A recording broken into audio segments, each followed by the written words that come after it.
Whenever I see someone using a Sony camera, I know that they ate lizard meat for breakfast, and whenever their friend comes to them for help, saying, "Hey, can you help me open this thing?" they come for help with their claws. You reptilian freaks with no soul. So whenever I see someone debating Sony, I just laugh inside. All I want is the perfect camera. All I want is the perfect camera. So we got a couple jabrones debating some Sony versus Nikon stuff. 2 questions we'll answer. We're just on the Nikon Z, of course. It feels like I don't even have to try anymore. It's just Nikon, 40mm Tony 2, rich tone portrait, HD. Just let Nikon do it all. Just don't clip your face and you'll be fine. Why do you need more? I don't know. I'll switch to Red Raw for the second question and you'll see it just looks worse. So first, Jabron, you're the best reviewer I've watched. Wow, you have 0 experience watching anything good. You can help me decide. I'm debating if I should go FX2 or ZR. How on God's earth are those your 2 options? How is the FX2 on anyone's radar? I'll never see it. God, I'm a portrait photographer and now more of a content vertical form. Oh my God, 20% photos, 80% videos. I've seen FX2 on sale, obviously, because no one wants it. God help you, because I don't know that I can.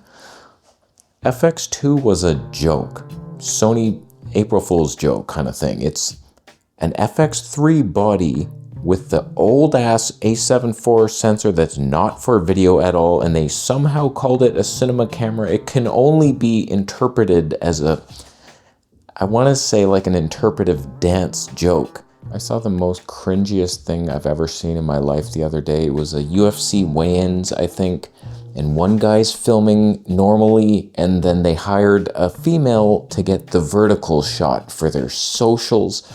I just want to message them hate mail and just say, I hate you, vertical hell. So it's like, whatever. Maybe FX2 has some type of vertical advantage. I don't care about your life. If I was debating those, like, how is that even a debate? There's a slight reason.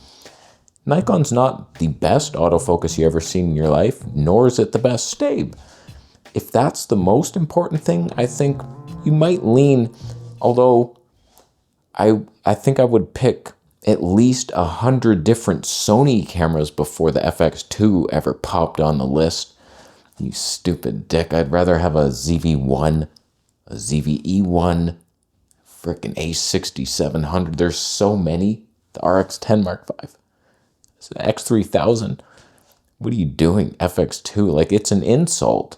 Whoever bought that, you're the dumbest of all people. Imagine being him and debating. You could have regular, normal-looking colors of Nikon, straight out of camera, HD, and you're like, wow, that looks pretty good. Or you can have the cinema with full 6K 60 red raw with your color grading fanciness. And you're like, you're super happy. You're 32-bit floating giant screen over here, lightweight. Nikon lenses with 3D pop. It's like, that's the cinema. Sony is fine. There's nothing wrong. I don't even mind Sony colors. It's mostly I'm just poking fun for no reason whenever I make fun of Sony colors. But when I switched to the RX10, I was like, yeah, it doesn't look right. Something's always off. And you remember that Gerald video I made where he was saying Sony's the most accurate. He's like right up there. Accurate colors, and I was like, no one wants that though. I got some pushback saying, you want to start with accurate and then you add your grade to it, and that's why Sony's the best for grading. The counter to that, you stupid moron, is that everyone complains about Sony and not being able to get the look they want. They're fighting it constantly because the colors suck. So it's like, oh, it's accurate. No one cares. There's something about Sony footage that just doesn't have magic to it. I can't explain it. It's just too sharp. It's too exact. Even though it's not real. Like yellow skin. I don't see it as accurate at all. And it's a cruel system made by reptiles. They don't love you. So like Nikon's just normal. Canon's normal. Fuji's a hint of exaggerated, fun, normal. And the others are stupid. So it's like, Sony, you're debating the FX2. What's wrong with you? Get an FX3 on sale. Get a Sony A7S III on sale. ZVE1 even better.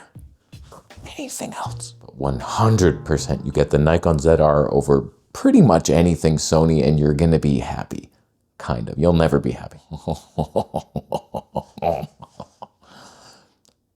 It looks worse.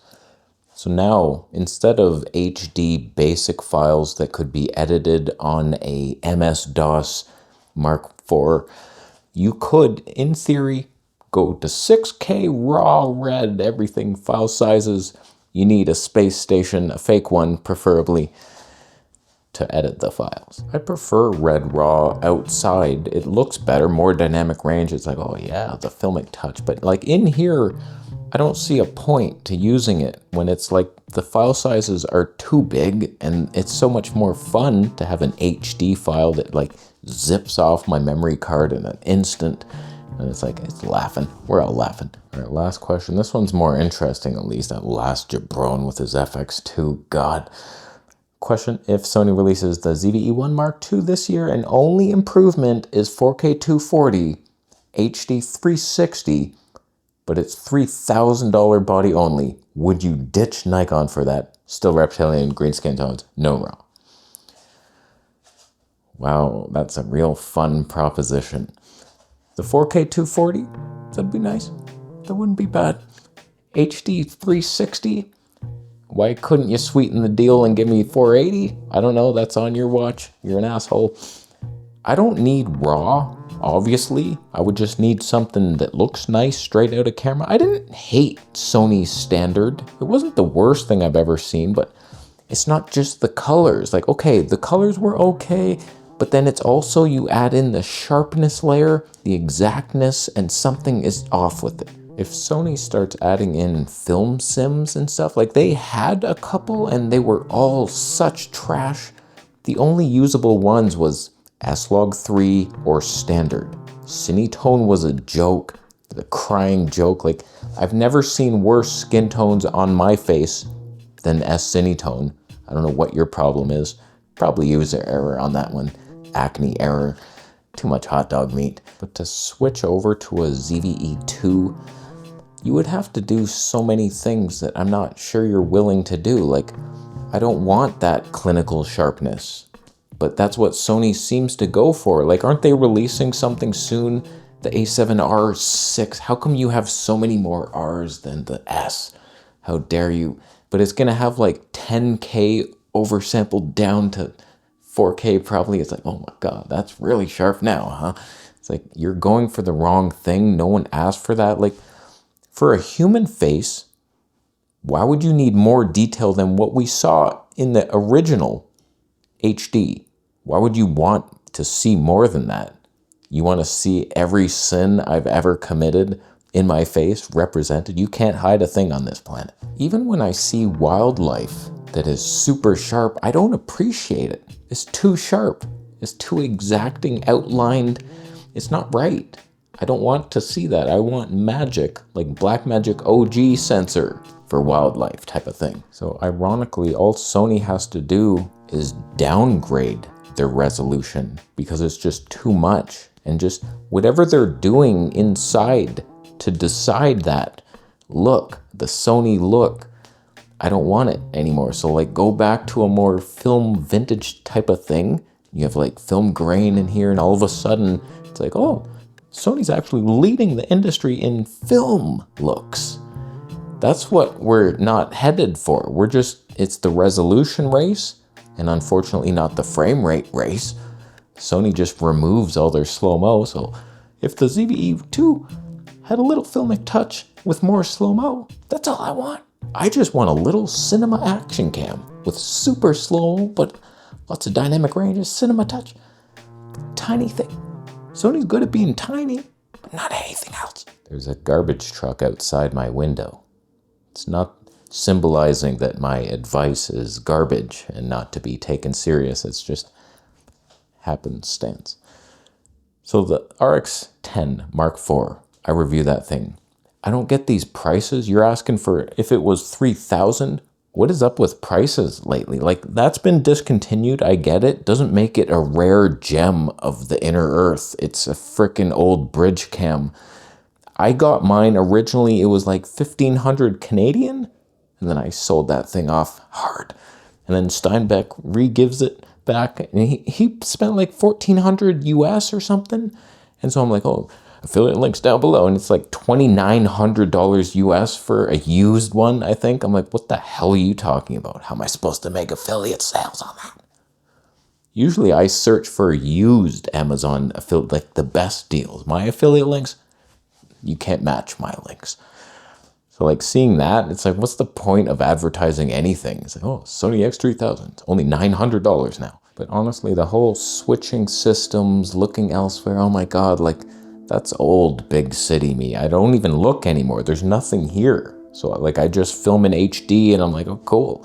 And then outside, like I'll switch it to 5K sometimes in that H.265 mode. And it's like super sharp if I want to ever punch into something. It's like, okay, and then we have the red raw. Like, what would you ever need more than this? Like, literally nothing. And then I have the Fuji for backup, and it's like, I'm not even debating anything new. I'm not even sure if something new could entice me to ever get it again. It's just a weird place to be. Like, the A7S IV coming. What would you even do? Like, how are you even gonna match my HD? Like, I don't need your specs unless you go super high on the slow-mo and it looks really good. Like, my 960 frames per second looks like utter trash, but there's moments to be had. It can be fun. I don't need it to look the best. Everyone's going for sharp perfection, and you're not gonna win my love. Not with that rote. Who won? I pointed to Bitcoin a little early on that one, but affiliate links down below for you. I said below. I'll go now. Subscribe right now.